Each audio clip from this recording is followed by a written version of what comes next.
तर दोस्तो आज आहे पाडवा आणि पाडव्यासाठी काय जेवण बनवलेलं आहे ते बघूया. ह्या कापलेल्या आहेत काकडी. काकडी हे फायबरचं रिच भरपूर प्रमाण असते याच्यामध्ये आणि जेवणामध्ये काकडी ही खावीच. आणि हा आहे दही भात जो आज पाडव्यानिमित्त नैवेद्य दाखवला होता आणि त्यामुळं दही भात केला होता. आणि भात दही दुपारचं दही भातावर घालून खावं खूप चांगलं असते. पण रात्री दही खायचं नाही.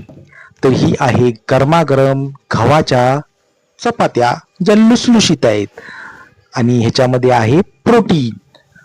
आणि हे बघूया आज काय केलंय भाजीला. तर हे आहे कुर्मा.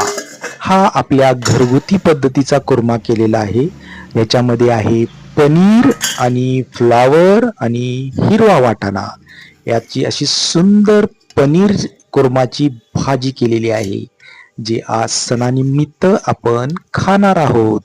तर बघा किती स्ट्रक्चर छान आलेला आहे आणि ही चविष्ट भाजी आपल्याला खायची आहे. तर चला मंडळी, आज भूक खूप छान लागलेली आहे.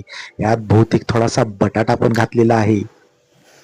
तर ही मिक्स कुर्मा केलेला आहे. आणि चौथं काय आहे बघूया. नाही, तेच परत झाकण उघडलं मी. आणि चौथं बघूया काय आहे.